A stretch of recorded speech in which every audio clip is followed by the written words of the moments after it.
Welcome friends. So today we are going to cover the second part of the general principle of extraction. In this lecture we will be studying about the extraction of aluminium, zinc, silver, iron and copper. और साथ में हम Ellingham diagram के बारे में भी बात करेंगे। तो हम अलग अलग मेटल्स के एक्सट्रैक्शन की मेटलर्जी की बात करेंगे। जैसे कि सबसे पहले हम बात करते हैं एल्यूमिनियम की ओर की, right? Extraction of aluminium. So extraction of aluminium, अब एल्यूमिनियम का जो एक्सट्रैक्शन की जाती है इसमें सबसे पहले हमारे पास जो कंसंट्रेशन होती है इसकी, वो किससे की जाएगी? बेयर्स प्रोसेस से, राइट? तो इसके तीन प्रोसेस है एक्सट्रैक्शन में, राइट? पहला कंसंट्रेशन है, फिर रिडक्शन है, फिर उसके बाद refining, right? So extraction of aluminium में हमारे पास पहला क्या है? Bears process. बेयर प्रोसेस क्या करता है? जो आयरन की इम्प्योरिटीज होती हैं उसको दूर करने के लिए इस्तेमाल किया जाता है। और ये कौन सा मेथड होता है? लीचिंग। ये मैंने आपको बताया था। इसमें क्या किया जाएगा कि जो हमारे पास बॉक्साइट ओर है, बॉक्साइट ओर को हम सोडियम हाइड्रोक्साइड के साथ रिएक्ट करेंगे at 150 degree Celsius. It will give sodium metaluminate plus water. क्या देगा? सोडियम मेटाल्यूमिनेट देगा प्लस वाटर दे देगा। अब जब हम एल्यूमिनियम ऑक्साइड को NaOH के साथ करेंगे तो यहाँ पे जो NaOH जो है ये क्या कर रहा है? लीचिंग एजेंट का काम कर रहा है। क्या काम कर रहा है? लीचिंग एजेंट का काम कर रहा है। ठीक है बच्चों? अब अगर हम इसे बैलेंस करें,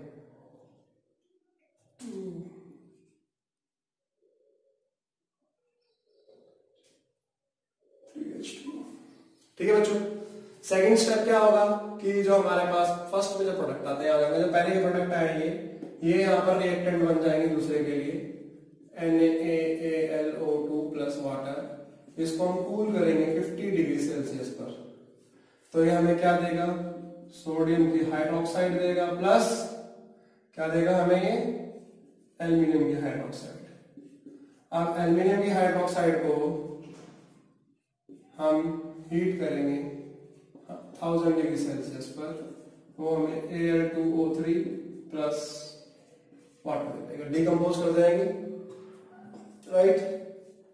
तो यहां पर A2 आ जाएगा और A3 आ जाएगा, बैलेंस।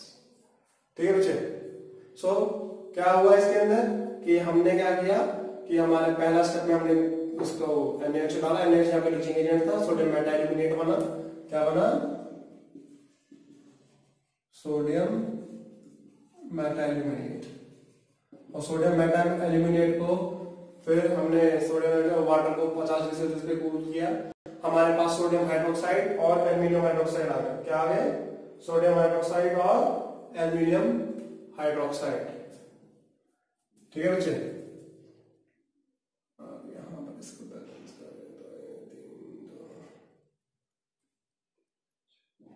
ठीक है बच्चों? ये बेयर प्रोसेस था। अब बेयर प्रोसेस से हमारे पास एल्यूमिनियम ऑक्साइड आ गया। अगर हमें इसकी रिडक्शन करनी है, अब एल्यूमिनियम ऑक्साइड की रिडक्शन की जाती है तो वो इलेक्ट्रोलाइटिक रिडक्शन होती है। क्या होती है? Electrolytic reduction. इलेक्ट्रोलाइटिक रिडक्शन होगी। अब हम सिंपल उसको क्यों नहीं रिड्यूसिंग एजेंट का इस्तेमाल क्यों नहीं करते? क्योंकि एल्यूमिनियम की ऑक्साइड की ग्रेट एफिनिटी होती है टुवर्ड्स ऑक्सीजन, तो उसे नहीं छोड़ती एल्यूमिनियम जो होता है। ये मैंने आपको पहले लेक्चर में भी बताया था।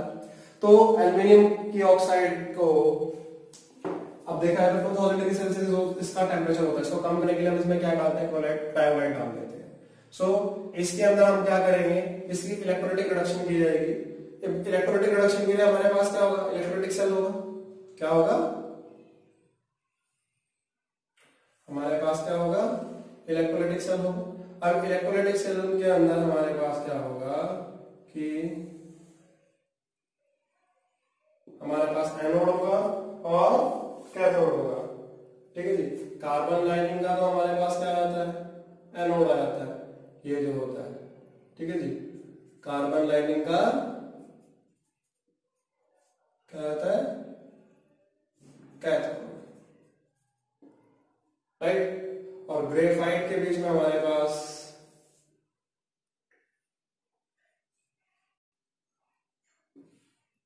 क्या आता है, एनोड आया होता है। ठीक है, क्या आते हैं, एनोड। और बीच में हमारे पास क्या होता है, इलेक्ट्रोलाइट होगा। क्या होगा, इलेक्ट्रोलाइट। और यहां पर ये जो होती है स्लोपिंग हार्ट होती है इस तरह से, राइट। और यहां पर ये ओपनिंग होती है टैप से, जिससे इसको निकाला जाता है मोल्टन को, राइट।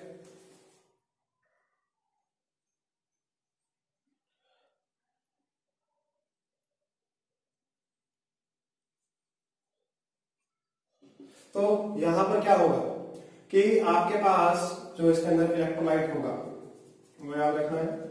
इलेक्ट्रोलाइट आपके पास क्या होगा, अब ये बेयर प्रोसेस था, इसके बाद जब इलेक्ट्रोलाइटिक रिडक्शन होती है वो कौन सा प्रोसेस होता है, that is hall Herald process.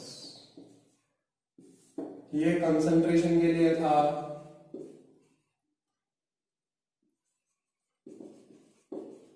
और ये हॉल हेराल्ड प्रोसेस किसके लिए है, ये रिडक्शन के लिए है। तो इलेक्ट्रोलाइट हमारे पास क्या होगा, Al2O3 Na3Al6 एंड CF2। ये हमारे पास 20% होगा, ये हमारे पास 60% होगा, ये हमारे पास 20% होगा, राइट। या 1:3:1। ठीक है जी।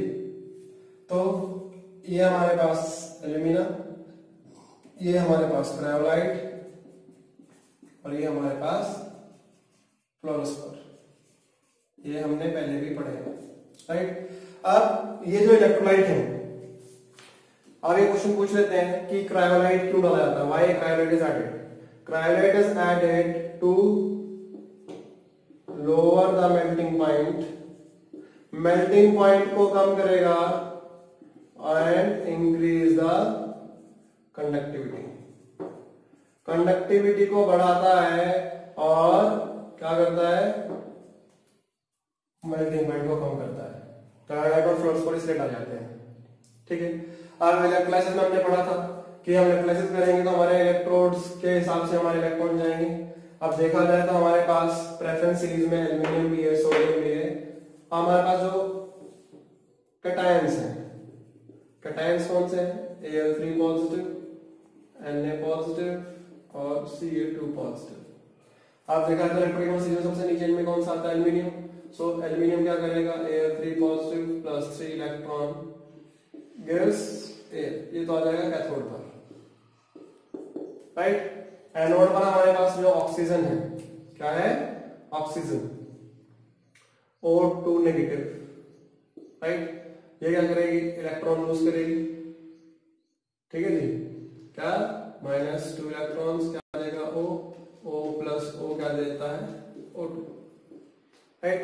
अब पूरी बैलेंस इक्वेशन देखी जाए तो हमारे पास कितने आते हैं, we will get 4Al3 positive, और यहाँ पर हमारे पास 12 इलेक्ट्रॉन आएंगे, यहाँ पर हमारे पास 4Al आ जाएगा, और इसी हिसाब से यहाँ पर हमारे पास 6O2 इलेक्ट्रॉन होंगे, और यहाँ पर हमारे पास 12 इलेक्ट्रॉन आ जाएंगे, और कुल मिलाकर हम डायरेक्टली लिख सकते हैं कि हमारे पास 3 मॉलिक्यूल ऑफ ऑक्सीजन आ जाएगी, राइट। ये हमारे पास एनोड पर रिएक्शन होगा, नेट। अब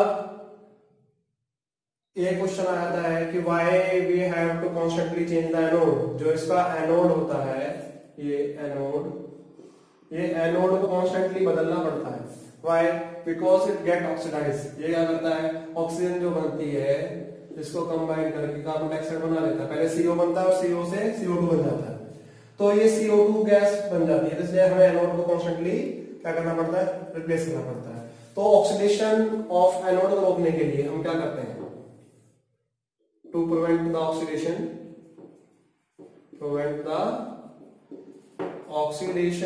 of anode, powdered coke is powdered coke is sprinkled. Powdered coke जो होगा उसको इसके ऊपर छिड़क दिया जाएगा, छिड़क देंगे तो क्या होगा, उसकी जो ऑक्सीडेशन है उसको रोक देता है। और दूसरा इसका पाउडर्ड कोक का काम क्या है, एक और क्या करता है, हीट लॉस को मिनिमाइज करता है, मिनिमाइज हीट लॉस। ठीक है बच्चे, तो ये तो हमारे पास हो गया एक्सट्रैक्शन ऑफ एल्यूमिनियम में कंसंट्रेशन हो गई, रिडक्शन हो गई। इसके बाद हमारे पास आता है रिफाइनिंग। रिफाइनिंग में हमारे पास क्या होगा कि कौन से प्रोसेस से होती है refining, refining by Hoopes process. किससे होती है, हुक्स प्रोसेस से रिफाइनिंग होगी। इम्प्योर मेटल का तो एनोड बन जाता है, प्योर मेटल का क्या होता है, कैथोड होता है। इलेक्ट्रोलाइसिस करते हैं तो हमारे पास एनोड और कैथोड पर क्या रिएक्शन होगी, कैथोड पर क्या होगा, Al3 पॉजिटिव प्लस 3 इलेक्ट्रॉन, जो हमें एल्यूमिनियम दे देगा। और एनोड पर क्या होगा, Al minus 3 electron gives Al3 positive. ठीक है बच्चे, तो ये हमारे पास रिएक्शन होते हैं। हुक्स प्रोसेस में हमारे पास क्या होता है कि हमारे पास कार्बन लाइनिंग का तो एनोड हो जाता है और ग्रेफाइट रॉड का कैथोड हो जाता है। ठीक है जी, क्या होगा, इस तरह से उसका ऑपरेटस होता है हमारे पास।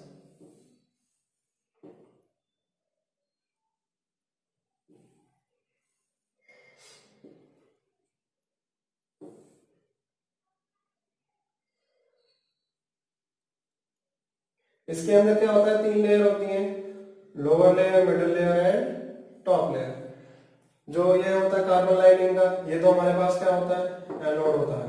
क्या होता है, कार्बन लाइनिंग का तो एनोड होगा। और यहाँ पर हमारे पास क्या होता है, ये ग्रेफाइट का कैथोड होता है। अब इसके अंदर क्या होगा, यहाँ पर हमारे पास नीचे लोअर लेयर होगी, फिर मिडिल लेयर होगी और फिर टॉप लेयर। लोअर लेयर में हमारे पास इम्प्योर मेटल होगा, क्या होगा, इम्प्योर मेटल। और बीच वाली लेयर के अंदर हमारे पास क्या आएगी, इनकी मोल्टन क्लोराइड्स होती हैं और क्लोराइड्स होती हैं। तो जब इलेक्ट्रोलाइसिस चालू करेंगे तो क्या होगा, यहाँ से ये निकलकर ये टॉप मिडिल लेयर में, मिडिल से टॉप लेयर में आकर यहाँ पर डिपॉजिट हो जाते हैं। ठीक है बच्चे, so this is all about the extraction of aluminium. इसके बाद हम किसका देखेंगे, अभी इसके बाद हम जिंक की एक्सट्रैक्शन देखेंगे कि जिंक की एक्सट्रैक्शन कैसे की जाती है।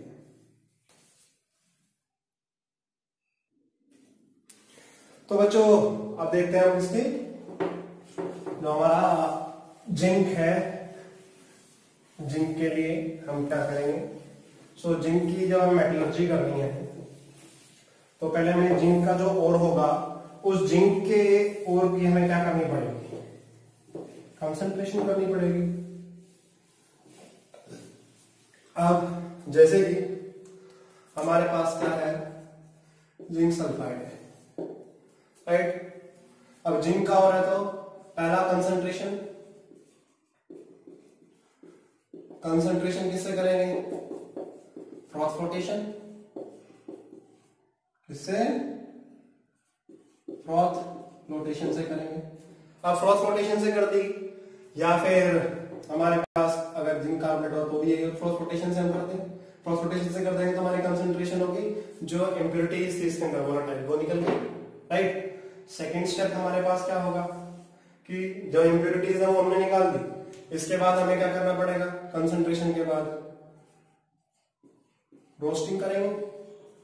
अब रोस्टिंग करेंगे तो हमारे पास जिंक सल्फाइड है, जिंक सल्फाइड को ऑक्सीजन में डालेंगे, क्या देगा, जिंक ऑक्साइड और सल्फर डाइऑक्साइड, राइट। रोस्टिंग कर दी हमने, रोस्टिंग कर दी तो क्या होगा, जिंक सल्फाइड से हमें ऑक्सीजन के साथ रिएक्ट करते हैं, प्रेजेंस ऑफ ऑक्सीजन में तो मेटल ऑक्साइड और वो सल्फर डाइऑक्साइड दे देता है, राइट। अब जिंक ऑक्साइड के साथ हमारी रोस्टिंग हो गई, मेटल ऑक्साइड आ गई। अब मेटल ऑक्साइड आ गई तो हमें क्या चाहिए, मेटल चाहिए। इसके बाद हम क्या करेंगे, रिडक्शन करवाएंगे इसकी।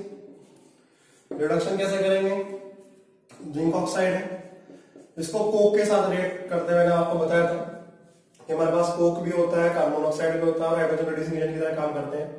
पिछले लेक्चर में बताया था। तो कोक के साथ करेंगे तो हमारे पास क्या आ जाएगा, zinc plus CO। Coke is better reducing agent as compare to carbon monoxide. ठीक है जी, एल्यूमिनियम डायग्राम में ये आता है। फिर इसके बाद हम क्या करेंगे, जिंक आ गया, इम्प्योर मेटल है, तो इसकी क्या करेंगे, रिफाइनिंग। अब रिफाइनिंग की जाएगी तो किसके प्रेजेंस में क्या करेंगे, इलेक्ट्रोलाइटिक रिफाइनिंग होगी, इसकी क्या होगी, इलेक्ट्रोलाइटिक रिफाइनिंग। अब इलेक्ट्रोलाइटिक रिफाइनिंग होगी तो इसमें क्या किया जाएगा, इम्प्योर मेटल का जो होगा, वो मैंने आपको पिछले लेक्चर में बताया था रिफाइनिंग में, इम्प्योर मेटल का क्या होगा, एनोड, और प्योर मेटल का क्या होगा, प्योर मेटल का कैथोड। और रिएक्शंस क्या हो जाएंगी, at C cathode, C is cathode, at C हमारे पास क्या होगा, Zn2 positive plus 2 electron gives Zn, और एनोड पे क्या हो जाएगा, Zn minus 2 electron gives Zn2 positive at A. Electrolyte हमारे पास क्या होगा,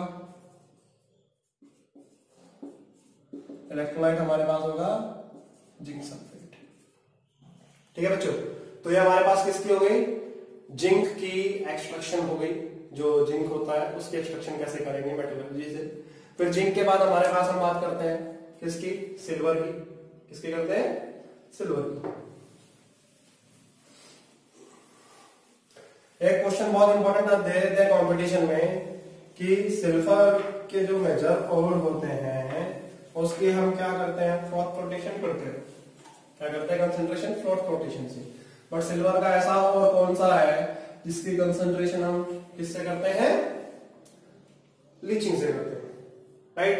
so that is Ag2s, right, it is argentite, क्या है, अर्जेंटाइट, या फिर सिल्वर ग्लैंड्स भी कह देते हैं इसको, राइट, या सिल्वर सल्फाइड भी रहता है। तो इसकी जो हमारे पास सबसे पहला क्या कंसंट्रेशन है, कंसंट्रेशन जो होगी, क्या कंसंट्रेशन जो होगी इसकी, वो किससे होगी, बाय लीचिंग। अब लीचिंग में क्या करेंगे हम, जो हमारे पास सिल्वर सल्फाइड है उसको हम सोडियम साइनाइड के साथ रिएक्ट करते हैं। जब सोडियम साइनाइड के साथ रिएक्ट करते हैं तो वो कॉम्प्लेक्स कंपाउंड बना लेता है, right, that forms sodium argentocyanide NaAgCN twice plus Na2S, right. तो यहां पर हम इसे बैलेंस करें तो हमारे पास सिल्वर 2 आयन और ये 4, ये हमारे पास रिएक्शन हो जाता है। तो ये कंसंट्रेशन हो गई, हमारे पास क्या आ गया, सिल्वर आ गया। अब कंसंट्रेशन हो गई, इसके बाद इसकी रिडक्शन कैसे करते हैं, डिस्प्लेसमेंट मेथड से करते हैं, वो भी हमने की थी, कैसे, जिंक की तरह। सो NaAgCN ट्वाइस जो होता है इसको हम जिंक के साथ रिएक्ट करेंगे, जिंक क्या करेगा, डिस्प्लेस कर देगा सिल्वर को, राइट। तो हमारे पास क्या बना लेगा, it will form sodium tetracyanidozincate, it will form Na2ZnCN4 plus Ag, right. तो हमारे पास 2 सिल्वर, ये सिल्वर आ जाएगा, ये हमारे पास कंसंट्रेशन था, ये इसका हमने क्या किया, रिडक्शन कर दिया। अब रिडक्शन क्या, यहाँ पे जिंक क्या काम कर रहा है इस रिएक्शन में, रिड्यूसिंग एजेंट का काम कर रहा है। NaCN क्या काम कर रहा है, लीचिंग एजेंट का। क्वेश्चन पूछ लेते हैं बेटा, ठीक है। अब हमारे पास सिल्वर आ गया, इसके बाद हम क्या करेंगे, रिफाइनिंग करेंगे। अब रिफाइनिंग करेंगे सिल्वर की, तो सिल्वर की रिफाइनिंग के लिए हमें क्या करना पड़ेगा, इम्प्योर मेटल जो होगा वो हमारे पास क्या आ जाएगा, एनोड की तरह काम करेगा। प्योर मेटल जो होगा वो कैथोड की तरह काम करेगा, राइट। और एनोड जो होगा वो कैसा होता है, थिक होता है, कैथोड कैसा होता है, थिन होता है, ठीक है बच्चे।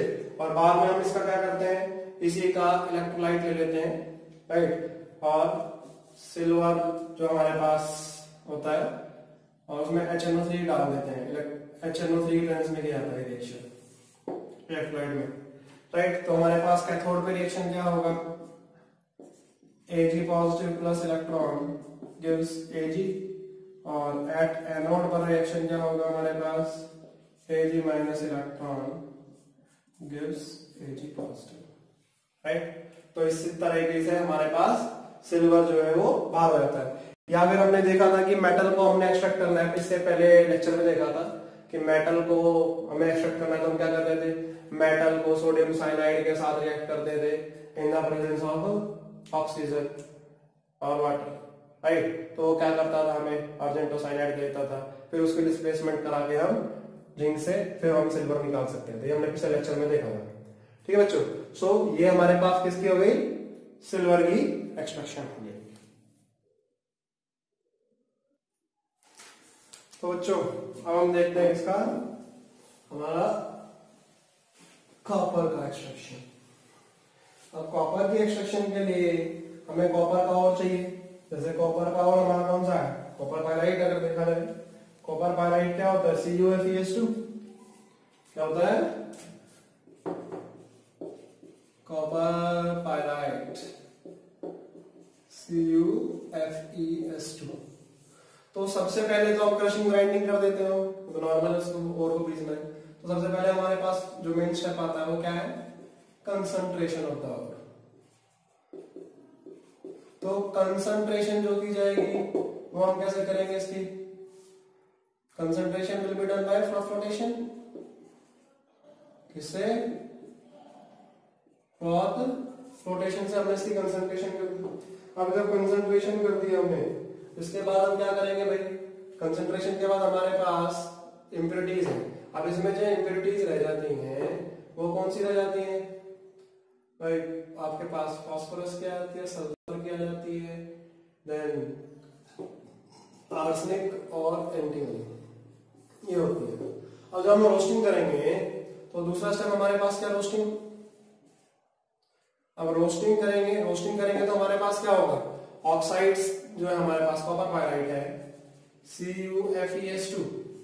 अब CuFeS2 को हम ऑक्सीजन के साथ करेंगे तो हमारे पास क्या बन जाएगा, Q प्लस की सल्फाइड बन जाएगी, फेरस की सल्फाइड बन जाएगी, प्लस सल्फर डाइऑक्साइड आ जाएगी, right. Cu2S plus FeS plus SO2 ये हमारे पास रोस्टिंग से आएगा, और बाकी फास्फोरस की ऑक्साइड बन जाएगी P2O5, सल्फर की SO2, आर्सेनिक की H2O3 और एंटीमनी की Sb2O3, राइट। ये ऑक्साइड बन जाएंगे। अब हमारे पास जब रोस्टिंग करी हमने तो रोस्टिंग से हमारे पास ये आ गया। अब रोस्टिंग के बाद हम क्या करेंगे, रोस्टिंग के बाद हमारे पास क्या आता है, स्मेल्टिंग। तीसरा स्टेप जो आता है इट इज स्मेल्टिंग। स्मेल्टिंग में हम क्या करते हैं, सिलिका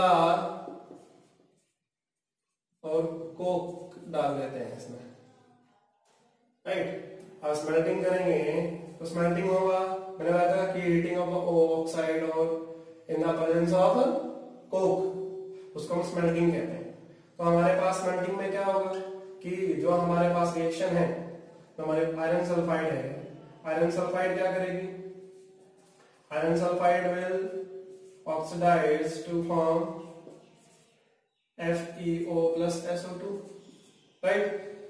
और जो ये सिलिका है, सिलिका इज SiO2, ये सिलिका क्या करेगा, FeO के साथ कंबाइन कर जाएगा और FeSiO3 बना लेगा, ये स्लैग है, राइट। और जो हमारे पास कॉपर ऑक्साइड है, जो हमारे पास जो है वो कॉपर ऑक्साइड क्या करेगा, क्यूप्रस ऑक्साइड। अब ये देखिए यहाँ पे क्यूप्रस सल्फाइड करता है, क्यूप्रस सल्फाइड की भी ऑक्सीडेशन होगी तो वो cuprous oxide plus sulphur dioxide बना लेगा। तो क्यूप्रस ऑक्साइड जो है वो फेरस सल्फाइड के साथ क्या करेगी, रिएक्ट कर जाएगी और Cu2S प्लस FeO बना लेगा। और ये FeO क्या कर देता है, हमारा सिलिका की तरह जो सिलिका के साथ रिएक्ट कर जाता है और क्या हो जाता है, FeSiO3। अब जो हमारे पास इसमें ये मोल्टन मैस बनता है, तो लाइटर होता है ऊपर आ जाता है, और Cu2s plus FeS is copper mat. इसको हम क्या कहते हैं? कॉपर मैट कहते हैं। ठीक है जी।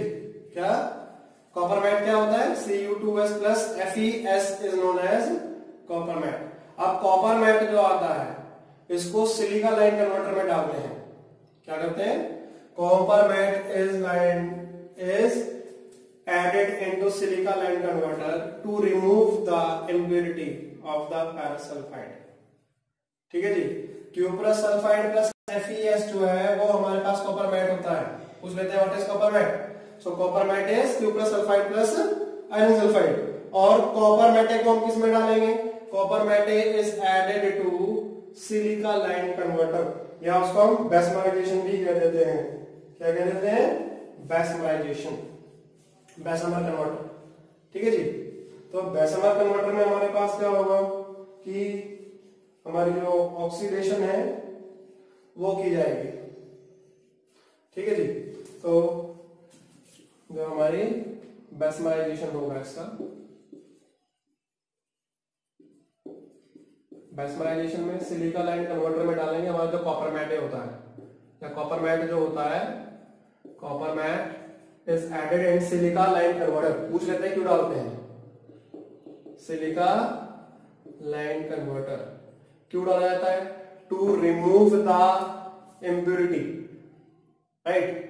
जो फेरस सल्फाइड होती है उसको हटाने के लिए ये किया जाता है। तो हमारे पास क्या होगा?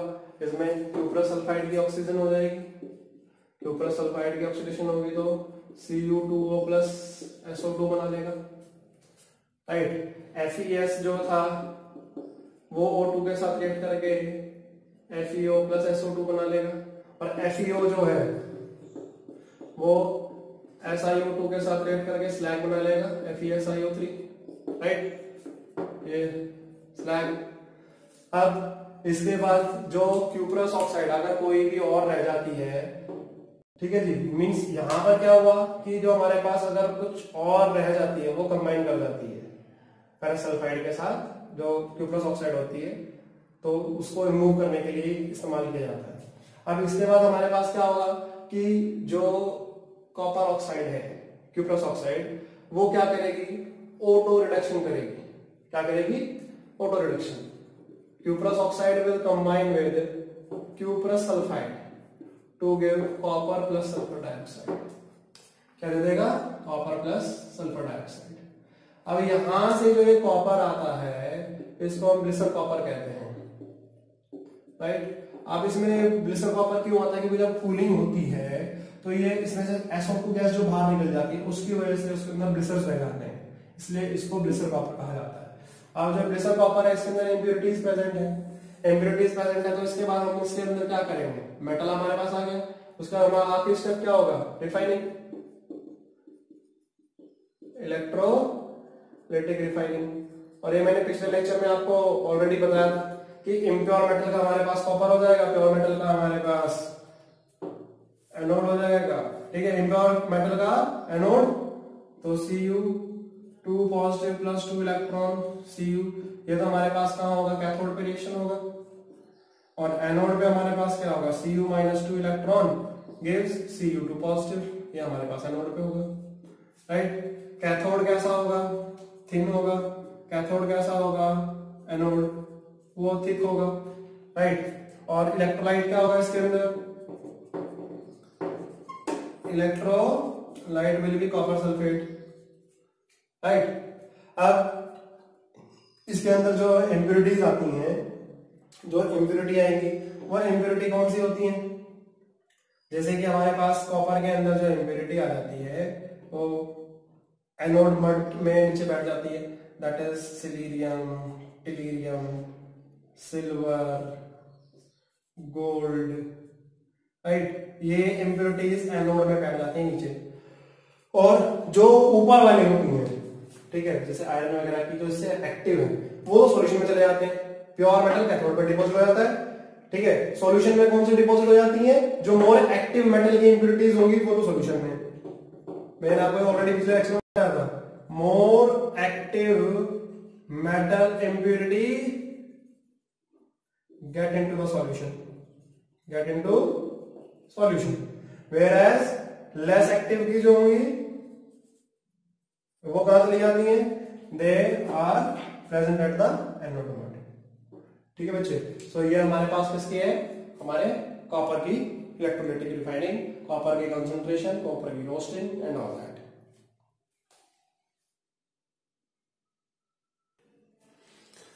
तो बच्चे अगला हम अब इसमें क्या पढ़ने वाले हैं, हमारा आयरन का extraction, metallurgy of iron. Metallurgy of iron के अंदर हमारे पास जो ओर होता है हेमाटाइट, हेमाटाइट का इस्तेमाल किया जाएगा। और हेमाटाइट जो है, हेमाटाइट जो है उसका अलग अलग तरीके से हम काम करेंगे, रोस्टिंग रोस्टिंग कैल्सिनेशन जो भी है। हेमाटाइट क्या होता है, हेमाटाइट इट इज Fe2O3, ये हमारे पास होता है हेमाटाइट, राइट। तो हेमाटाइट और है, तो सबसे पहले हम क्या करेंगे इसका, what will be crushing and grinding. Crushing and grinding के बाद जो हमारे पास पहला स्टेप आता है दैट इज कंसंट्रेशन। कंसंट्रेशन जो होगा इसका वो किससे होगा, by gravity separation. Gravity separation या फिर हाइड्रोलिक वॉशिंग या फिर लेविगेशन, या आपको ऑलरेडी मैंने पहले बताया था और में। तो इसमें जो क्ले वगैरह की इम्प्योरिटीज होती हैं वो नीचे रह जाती हैं, राइट, और हैवियर जो लाइटर होती है और हैवियर और पार्टिकल वही रह जाते हैं। कंसंट्रेशन के बाद हम क्या करेंगे, कैल्सिनेशन। क्या करेंगे, कैल्सिनेशन। कैल्सिनेशन क्या करेगा, इट रिमूव्स मॉइस्चर। क्या करेगा, मॉइस्चर को हटाएगा। और क्या करेगा, जो वोलेटाइल इंप्योरिटीज हैं, वोलेटाइल इंप्योरिटीज उनको रिमूव करेगा। ठीक है जी। सो वोलेटाइल इंप्योरिटी हमारे पास किसकी है, sulphur, arsenic and phosphorus, right. तो सल्फर कैल्सिनेशन करेगा, sulphur plus oxygen sulphur dioxide बन जाएगा। Arsenic plus oxygen arsenic oxide बन जाएगा H2O3। फास्फोरस से सल्फर प्लस ऑक्सीजन SO2 बना लेगा। आर्सेनिक प्लस ऑक्सीजन H2O3 जैसे पीछे बना था, फास्फोरस P2O5 बना लेगा। अब कैल्सिनेशन के बाद हमारे पास क्या होता है, ऑक्सीडेशन। ठीक है जी, क्या होगा, ऑक्सीडेशन होगा। ऑक्सीडेशन में हमारे पास क्या होगा, फेरस की ऑक्साइड है वो ऑक्सीडाइज हो जाएगी और हमारे पास Fe2O3 बना लेगी। क्या बना लेगी, Fe2O3। अब जो हमारे पास फेरस की ऑक्साइड की ऑक्सीडेशन हो गई, ऑक्सीडेशन के बाद हमारे पास क्या आएगा, स्मेल्टिंग। क्या आएगा, स्मेल्टिंग। स्मेल्टिंग में क्या किया जाएगा, ब्लास्ट फर्नेस के अंदर इसको कोक के साथ रिड्यूस करेंगे। With coke we will reduce in a blast furnace। blast furnace क्या होता है, भट्टी होती है जिसमें आयरन का एक्सट्रैक्शन करते हैं, ऊपर से कॉनिकल होता है, नीचे इस तरह से होता है।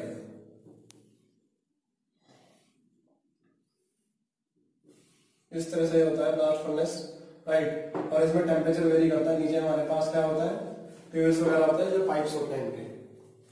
अब फिर स्मेल्टिंग करेंगे ब्लास्ट फर्नेस में। किसमें करेंगे, ब्लास्ट फर्नेस के अंदर हम इनकी स्मेल्टिंग करेंगे।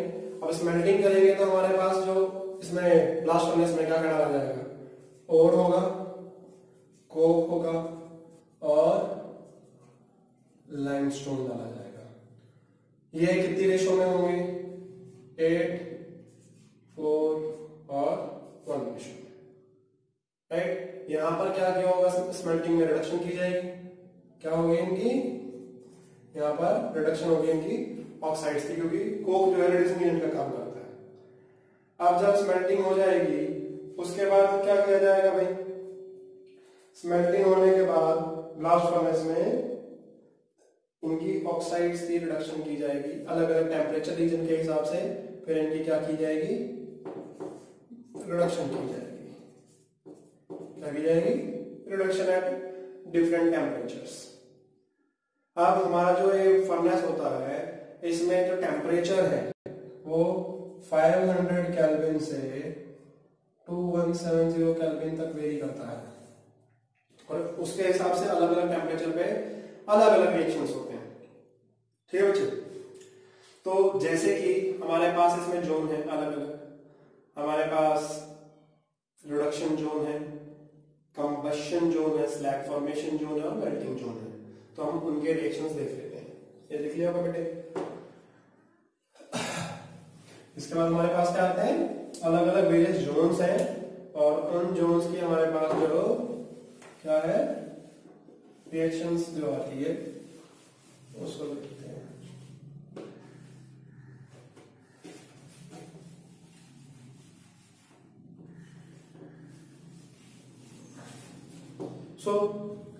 सबसे पहले जो हमारे पास लोअर टेम्परेचर पे होता है 500 केल्विन टू 900 केल्विन का जो रीजन होता है इसे हम प्रोडक्शन जोन कहते हैं। क्या कहते हैं? Production zone. प्रोडक्शन जोन में हमारे पास क्या होगा, जो वेरियस ऑक्साइड्स हैं उनकी अलग अलग तरीके से हमारे पास टेम्परेचर के हिसाब से रिडक्शन होगी। जैसे Fe2O3 कार्बन मोनोऑक्साइड के साथ 573 से 673 केल्विन के ऊपर क्या करता है, वो हमारे पास टेट्राफेरिक ऑक्साइड प्लस CO2 बना लेता है। बेटा बैलेंस नहीं बैलेंस खुद कर लेना। फिर हमारे पास जो टेट्राफेरिक ऑक्साइड आती है Fe3O4, वो कार्बन मोनोऑक्साइड के साथ रिएक्ट करेगी कितने पर, 773 से 873 केल्विन के ऊपर। तो वो क्या बनाएगा हमारे पास, इट विल फॉर्म, क्या बना लेगा बच्चे, वो हमारे पास आयरन बना लेगा। क्या बना लेगा, आयरन प्लस CO2। ठीक है। फिर जो हमारे पास 773 केल्विन पर ही और 873 केल्विन तक हमारे पास जो फेरिक ऑक्साइड होती है वो कम होकर रिएक्ट करके क्या बना लेती है, फेरस ऑक्साइड प्लस CO2। तो ये हमारे पास रिडक्शन जोन में हमारे पास ये रिएक्शंस होते हैं। रिडक्शन जोन के बाद हमारे पास जो आता है दैट इज कंबशन जोन। कौन सा? Combustion zone. कंबशन जोन जो होता है ये 900 केल्विन से 1500 केल्विन के बीच में होता है। इसमें combustion plus slag formation zone दोनों ही इसमें आ जाते हैं। तो इसके अंदर क्या होगा, जब हमारे पास कंबशन जोन है तो कार्बन ऑक्सीजन के साथ कंबाइन करके CO2 बना लेगा, राइट। और CO2 के साथ कार्बन जो है वो हमारा कार्बन मोनोऑक्साइड बना लेगा। ये हमारा कंबशन जोन में रिएक्शन हो रहा है, राइट। और जो हमारे पास फेरस ऑक्साइड है जो यहां से निकल के आई उसमें कार्बन मोनोऑक्साइड रिएक्ट करेगा और आयरन प्लस CO2 बना लेगा। यहां पर जो ये आयरन निकल के आता है जिसे हम स्पॉन्जी आयरन कहते हैं या स्पॉन्ज आयरन कहते हैं, राइट। फिर उसके बाद हमारे पास स्लैग फॉर्मेशन भी इसी के टेम्परेचर के 1275 केल्विन के करीब में हो जाता है। एट 1275 केल्विन हमारे पास क्या आता है, 1275 केल्विन में हमारे पास स्लैग फॉर्मेशन जो हो जाता है, इसमें स्लैग बन जाता है। अब स्लैग बनेगा तो हमारे पास जो हमने लाइमस्टोन डाला था ऊपर, वो उसमें से लाइमस्टोन क्या है, डिकम्पोज कर जाएगा। अब डिकम्पोज करेगा लाइमस्टोन CaCO3 हीट करने पर कैल्शियम ऑक्साइड और कार्बन डाइऑक्साइड देगा। अब ये जो कैल्शियम ऑक्साइड है ये सिलिका के साथ रिएक्ट कर जाएगा और CaSiO3 बना देगा स्लैग। यहां पर ये इंप्योरिटी होती है, राइट। और CO यहां पर क्या कर रहा है, फ्लक्स का काम कर रहा है। क्या कर रहा है, फ्लक्स का काम कर रहा है। तो यहाँ पर ये स्लैग है मोल्टन, और इससे ये जो मोल्टन हल्का होता ऊपर आता है और इसी में हमारा स्पॉन्जी आयरन निकल के आया। अब फिर भी अगर हमारे पास जो कुछ फेरस ऑक्साइड रह गई है वो मेल्टिंग जोन में जाएगी, और मेल्टिंग जोन में हमारे पास क्या होगा, एट मेल्टिंग जोन क्या, at melting zone. Melting zone में क्या होगा, फेरस ऑक्साइड है कार्बन के साथ रिएक्ट करेगी, आयरन का CO दे देगा, राइट। अब ये मेल्टिंग जोन जो होता है ये 2100 केल्विन के करीब होता है, नीचे सबसे नीचे जो होते हैं हॉट एयर जहां से पास कर रहे होते हैं हम ब्लास्ट फर्नेस में। अब ये स्लैग के साथ आ गया। अब जहां से ये जो ब्लास्ट फर्नेस से जो आयरन निकल के आएगा इसको हम क्या कहते हैं, पिग आयरन कहते हैं। अब ये पिग आयरन जो होता है इसके अंदर क्या होता है, 4% कार्बन होता है, प्लस इसमें इम्प्यूरिटीज होती हैं। कौन सी हमारे पास सल्फर की इम्प्यूरिटी आ जाती है, फास्फोरस की आ जाती है, आर्सेनिक की आ जाती है, सिलिकॉन की, मैंगनीज की, राइट। तो ये ऑक्साइड्स बना के सल्फर जो है तो ये ऑक्सीडाइज हो जाएंगे। हमारे पास ये 4% कार्बन बनाता है, इसको प्लस इम्प्यूरिटीज के साथ, और स्लैग जो आता है उसको हम पिग आयरन कहते हैं, राइट। क्या कहते हैं, पिग आयरन। ठीक है बच्चे, अब पिग आयरन हमारे पास बन गया। इसके बाद हमें पिग आयरन से ये नोट डाउन कर लेना बच्चे। अब पिग आयरन बन गया हमारे पास, अब पिग आयरन से हमें क्या बनाना है, कास्ट आयरन बनाना है। तो कास्ट आयरन पिग आयरन से कैसे बनाया जाएगा, how to convert cast iron into pig iron, उसको स्क्रैप आयरन के साथ ट्रीट कर देते हैं, राइट। क्या कर देते हैं, उसको स्क्रैप आयरन के साथ ट्रीट कर देते हैं। Pig iron is treated with scrap iron to make cast iron, और कास्ट आयरन में 3% कार्बन होता है। कितना बच्चे, 3% कार्बन होता है हमारे इसमें, जो हमारे पास कास्ट आयरन आता है। ठीक है बच्चे, तो हम इसे क्या करते हैं, जो पिग आयरन है इसको हमने क्या किया, इसको हमने पिघला दिया, melting the pig iron with the scrap iron. ठीक है बच्चे, ओके। तो पिग आयरन को हम स्क्रैप आयरन और कोक के साथ जब ट्रीट करते हैं तो वो हमें कास्ट आयरन देता है, जिसमें 3% हमारे पास कार्बन होता है, राइट। और ये क्या होता है, हार्ड एंड ब्रिटल होता है, hard and brittle.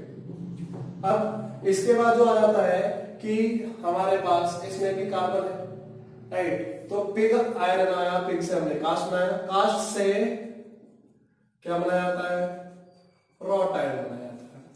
Wrought iron जो होता है वो प्योरेस्ट फॉर्म होती है। रॉट आयरन कैसी होती है, प्योरेस्ट फॉर्म होती है।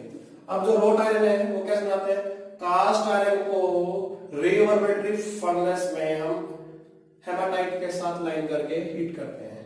क्या, cast iron is treated in a reverberatory furnace। Furnace जो भट्टी होती है लाइन विद हेमाटाइट।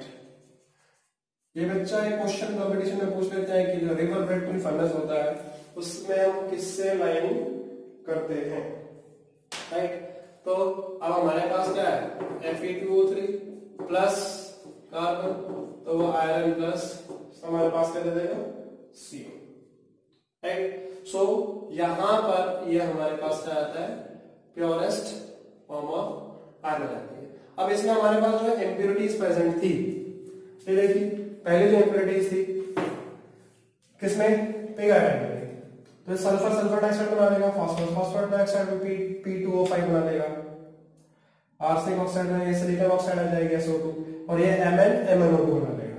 अब SiO2 और MnO2 कंबाइन करके MnSiO3 बनाते हैं, स्लैग निकल जाएगा। और फास्फोरस पेंटॉक्साइड जो है P2O5 वो क्या करेगी, आयरन के साथ कंबाइन कर जाएगी ऑक्साइड, और क्या बना लेगा, आयरन फॉस्फेट बना लेगा, वो भी स्लैग बन जाएगा। तो स्लैग बाहर निकल जाता है, हमारे पास आयरन निकल के आ जाता है। ठीक है बच्चे, ये हमारे पास क्या था, extraction of iron and the types of iron, cast iron, pig iron and wrought iron, और कैसे ये बनाए जाते हैं। ठीक है बच्चे, इसके बाद हम लोग क्या करेंगे, जो हमारे पास एलिंगम डायग्राम है और उसमें क्या उससे हम प्रिंसिपल्स होते हैं, कैसे काम किया जाता है।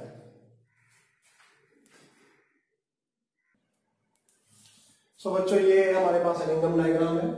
एलिंगम डायग्राम में किसका प्लॉट होता है, डेल्टा जी वर्सेस टेम्परेचर का ग्राफ प्लॉट होता है, राइट। और ये मेटल ऑक्साइड की फॉर्मेशन जो है उसको बताता है। तो इससे पहले हम पहले डेल्टा जी देख लेते हैं। हमारे पास अगर रिएक्शन स्पॉन्टेनियस होना है तो हमारे पास क्या होगा, delta G is equal to delta H minus T delta S होता है। ये हमने पहले भी चैप्टर में पढ़ा था। अगर हमारा डेल्टा जी नेगेटिव होगा तो ये हमारा रिएक्शन क्या होता है, फिजिबल होगा, नहीं तो वो फिजिबल नहीं होगा, स्पॉन्टेनियस होगा, राइट। अब अगर आपकी वैल्यू जितनी ज्यादा डेल्टा एस की नेगेटिव होगी, राइट, जितनी ज्यादा होगी डेल्टा एस एंट्रोपी उतनी आपकी T delta S value negative होगी। डेल्टा एच क्या है, डेल्टा जी नेगेटिव आएगा हमारे पास, राइट। या फिर हमने ये भी पढ़ा था delta G not is equal to minus R D L N K या फिर माइनस 2.303 आर टी लॉग के। सो अगर हमारे पास लॉग के की वैल्यू पॉजिटिव है, if k is greater than 1 then only delta G will be negative and the reaction will proceed, otherwise it will not proceed, ठीक है। तो अब हम एलिंगम डायग्राम की बात करते हैं। ये तो हमारे पास कुछ थर्मोडायनेमिक प्रिंसिपल्स के हिसाब से हमने बात की। तो हमारे पास जो एलिंगम डायग्राम है ये गिब्स फ्री एनर्जी और टेम्परेचर ग्राफ है वेरियस ऑक्साइड्स का। देखिए जैसे -1100 से डेल्टा जी की वैल्यू जो है उस पर, फिर ये -1050, वैसे हिसाब से अलग अलग ऑक्साइड्स की दी हुई है। आयन हमारे पास ऑलमोस्ट पैरेलल है, इसका C+O2 से CO2 जो बन रहा है। तो डेल्टा जो एलिंगम डायग्राम है मोस्टली ये क्या होता है, स्ट्रेट लाइन होती है। It is mostly straight line unless आपके पास क्या नहीं होता है, स्टेट चेंज नहीं होगी। अगर स्टेट चेंज होगी तो वो क्या रहता है, इट बिकम्स अ कर्व। देखिए स्ट्रेट आ रहा, फिर ये कर्व हो गया, यहां से स्ट्रेट था फिर आगे वो कर्व हो गया, राइट। अगर स्टेट चेंज नहीं होगी तो वो सीधा रहेगा, स्टेट चेंज हो रही है तो वो क्या रहता है, कर्व हो जाता है, राइट। सो ये किसका ग्राफ है, delta G versus delta T का ग्राफ है टेम्परेचर का। फिर क्या बताता है ये हमारे पास कौन सी ऑक्साइड्स जो है वो जिसकी डेल्टा जी जितनी नेगेटिव होगी वो उतनी स्टेबल होगी, जितनी डेल्टा जी नेगेटिव होगी उतनी ज्यादा क्या होगी, मोर स्टेबल, राइट। और जैसे आपके पास पॉजिटिव मेटल हमने यहाँ पे नहीं बनाया, कॉपर की होती है, सिल्वर वगैरह की पॉजिटिव चली जाती है, उनकी सिल्वर की, मरकरी की, उनकी पॉजिटिव होती है तो वो कहाँ चले जाते हैं, ऊपर चले जाएंगे तो अपने आप हाई टेम्परेचर में खुद डिकम्पोज कर जाते हैं, उसको आगे हीट करने की वो नहीं पड़ती है, राइट। फिर जो एलिंगम डायग्राम से मिलवा सकते हैं कौन इसको रिड्यूस कर सकता है। अब ये देखिए जितना जो ज्यादा नीचे होगा वो उतना बेटर रिड्यूसिंग होगा। अब यहाँ पे देखिए magnesium is a reducing agent, gold reducing agent aluminium को रिड्यूस कर सकता है, बट टिल सर्टेन टेंपरेचर, ये टेंपरेचर के ऊपर भी डिपेंड कर रहा है रिड्यूसिंग एजेंट का नेचर। अब यहाँ पे देखिए magnesium aluminium reducing agent, aluminium zinc को रिड्यूस कर सकता है क्योंकि रिड्यूसिंग एजेंट में गैप बहुत ज्यादा है डेल्टा जी के अंदर, राइट। फिर अब ये देखिए कि aluminium is being reduced by magnesium but at 1665 Kelvin, ये जो पॉइंट ए लिखा है यहां पर क्या होगा कि जो आपका मैग्नीशियम है वो एल्यूमिनियम से रिड्यूस हो जाएगा क्योंकि मैग्नीशियम जो है वो ऊपर चले जाएगा, मैग्नीशियम की लाइन ऊपर चलेगी डेल्टा जी, और जबकि ज्यादा डेल्टा जी नेगेटिव किसकी है, एल्यूमिनियम की है। तो इस पॉइंट पर एल्यूमिनियम जो है वो रिड्यूस कर देगा किसको, मैग्नीशियम को, और जितना ज्यादा गैप होगा उतना वो बेटर क्या करेगा, उसको रिड्यूस करेगा, ठीक है बच्चे।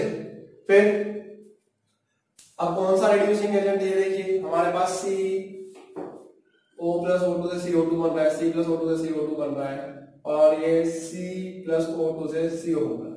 अब देखिए कार्बन मोनोऑक्साइड की स्लोप जो है कॉन्स्टेंटली डिक्रीज कर रही है। अब कांस्टेंट डिक्रीज कर रही है तो इसका मतलब इसके डेल्टा एच एमिशन नेगेटिव रहेगा, तो मोस्टली ज्यादातर ऑक्साइड्स को क्या कर सकता है, रिड्यूस। ब्लास्ट फर्नेस में हमने कार्बन या कोक का इस्तेमाल किया रिड्यूसिंग एजेंट, ज्यादातर जितनी भी ऑक्साइड्स हम उनके लिए कार्बन डाल सकते हैं, राइट। क्यों? उसकी डेल्टा जी क्या हो जाती है? नेगेटिव हो जाती है, हमेशा ही नेगेटिव स्लोप रहती है, तो इसलिए हम उसको रिड्यूसिंग एजेंट बेटर मान के चलते हैं। ठीक है बच्चे, ओके। फिर जो हमारे पास एलिंगम डायग्राम है, इस एलिंगम डायग्राम की लिमिटेशन क्या है? लिमिटेशन ये है कि एक तो ये इक्विलिब्रियम में मान के चलता है सब चीजों को कि हर चीज इक्विलिब्रियम में होती है, बट ऐसा नहीं होता है कि वो हमेशा इक्विलिब्रियम में रहती है, क्योंकि जब सॉलिड स्टेट में आता है तो इक्विलिब्रियम में नहीं रहता है, राइट। और दूसरा, जो रिडक्शन प्रोसेस हो रहा है वो उसकी काइनेटिक्स जो है वो कैसे हुआ है उसके बारे में भी ये कोई इंफॉर्मेशन प्रोवाइड नहीं करता है, इसलिए ये जो है इसकी लिमिटेशन है। ठीक है बच्चे, तो ये मान के चलता है कि रिएक्टेंट और प्रोडक्ट हमेशा इक्विलिब्रियम में होते हैं, बट ऐसा नहीं होता है कि इक्विलिब्रियम में हो, राइट। और दूसरी लिमिटेशन क्या है कि रिडक्शन जो हो रहा है वो बता रहा है रिडक्शन तो हो रहा है, बट ये जो रिडक्शन होता है किस मैकेनिज्म से, कैसे काइनेटिक्स से वो फॉलो किया है प्रोडक्ट, उसको बारे में कुछ इंफॉर्मेशन नहीं देता है। ठीक है बच्चे, so that's all for the chapter. In the next lecture we will be starting with the T block. Thank you for watching the video.